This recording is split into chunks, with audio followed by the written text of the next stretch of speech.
This is Anna Conti, and I started early. My mother and grandmother painted, and the house was usually full of art. These watercolors are by my cousin, Helen Kloss. I kept my drawing tools in a Whitman sampler box and took it with me everywhere. Later, I had a studio in the basement. I'm a mostly self-taught painter, and directly after high school I worked as a graphic artist and illustrator. When my mother died of cancer, I gave up on art and entered nursing school. But I didn't really leave art behind. I painted murals in the hospital and worked on other projects to brighten up the place. 18 years in the trenches of healthcare delivery convinced me to give art another try. Fine art this time. Moving to San Francisco helped too. The city is my home and my muse.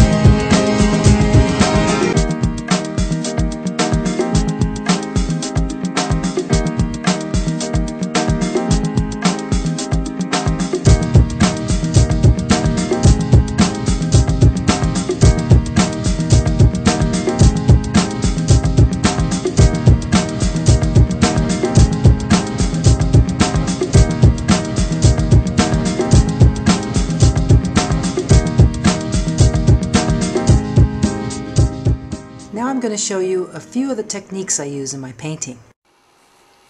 I always start my paintings on a white surface, a white gessoed surface, usually canvas, sometimes clayboard, and I sketch the image out with a pencil, graphite, using photographic images as my source. I do the pencil sketch, and then I go over the pencil lines with the red, what I call my ink drawing, but actually it's a very thin liquid acrylic.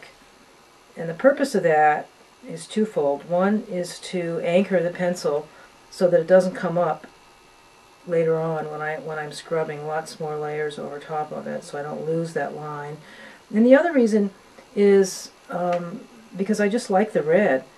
The red and my orange underpaintings are part of all of my paintings these days. It's just part of my signature look, and also I'm used to working with those colors, so I know what other colors I need to add to make something go a little bit warmer or a little cooler, what works well with the kind of underpainting that I'm most familiar with.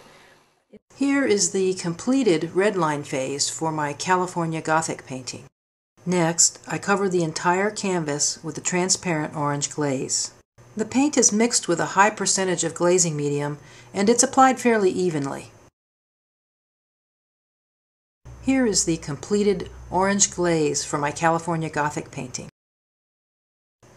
From here on out, I continue to add layers, alternating transparent and opaque colors, until I've created the richness and complex depth that I'm looking for. This can take a long time. Many of the layers are very thin, and the details are often exacting, especially as I approach the final topmost layers.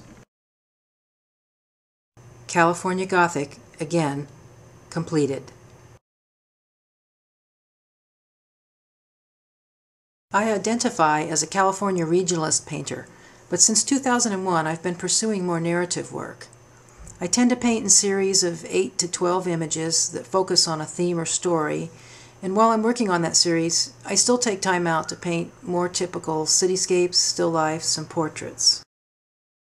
Here's a few of my recent paintings. I hope you enjoy them, and thanks for listening.